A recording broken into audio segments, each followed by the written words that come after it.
तो सबसे पहले बात करते हैं इजराइल और ईरान के बीच चल रहे युद्ध के बारे में, जहां वे वेस्ट एशिया में इजराइल और ईरान के बीच जंग 10वें दिन पहुंच गई है। मिसाइलें उड़ रही हैं, धमाके हो रहे हैं और अब इसमें रूस के प्रेसिडेंट व्लादिमीर पुतिन भी कूद पड़े हैं। सवाल यह है कि क्या पुतिन ने ईरान का खुला समर्थन देकर अमेरिका से सीधा पंगा ले लिया है?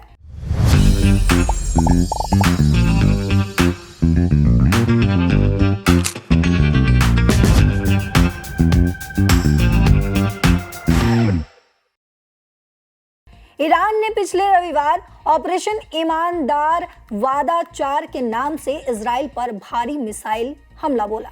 तेहरीन से लॉन्च हुई ये मिसाइलें तेल अवीव, नेगेव, जैडर और यहां तक कि अमेरिकी बेसों पर भी निशाना बनाया। इजराइल में एक मौत हुई और कई लोग घायल भी हुए। इजराइल ने जवाब में ईरान के 140 से ज्यादा ठिकानों पर बमबारी की। IRGC का एयरफोर्स हेडक्वार्टर भी तबाह किया गया। लेफ्टिनेंट जनरल एयाल जामीर ने इस पर कहा है कि लंबी जंग होगी, सबको धैर्य रखना पड़ेगा। अब आता है इसमें सबसे बड़ा ट्विस्ट जो आपको मैं बताती हूँ। दरअसल ईरान में नया सुप्रीम लीडर बने हैं आयतुल्ला सैयद मुज्तबा खामनी। सिर्फ 56 साल के हैं। उनके पिता की आयतुल्ला अली खामनी जो कि आपको पता है उनकी मौत हो चुकी है और ये नया चेहरा है। इस पर क्रेमलिन से बयान आया, यानी कि पुतिन ने मुज्तबा को बधाई दी और कहा कि रूस तेहरान का भरोसेमंद साथी बना रहेगा। तुम्हारी लीडरशिप में हिम्मत और समर्पण की जरूरत है, खासकर जब दुश्मन हमले कर रहे हों। मतलब साफ है कि रूस ईरान के साथ खड़ा है, चाहे जंग कितनी भी भयानक क्यों ना हो जाए।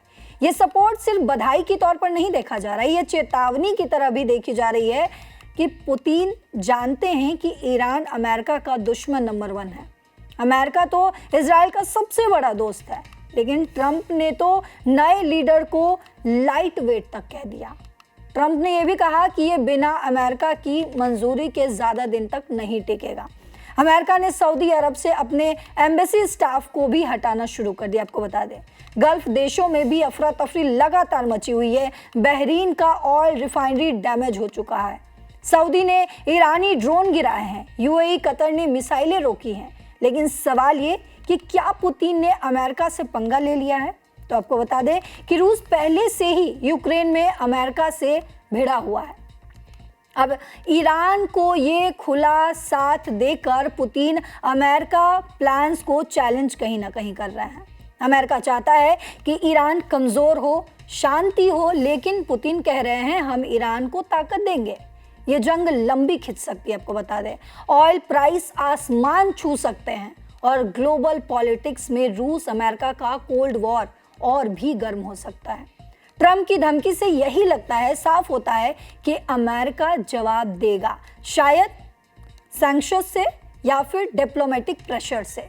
लेकिन इस बीच बड़ा सवाल, पुतिन का ईरान लव अमेरिका को चुभ रहा है। क्या ये नई वर्ल्ड वॉर की शुरुआत है या सिर्फ पावर गेम? आपको क्या लगता है? जिस तरीके से इस युद्ध के बीच पुतिन ने बधाई दी है ईरान को, क्या ये सीधा पंगा लेना है? क्या इस जंग में कूदने की कोशिश कर रहा है पुतिन की सेना? क्या लगता है आपको? लगातार कमेंट्स में बताते रहिएगा।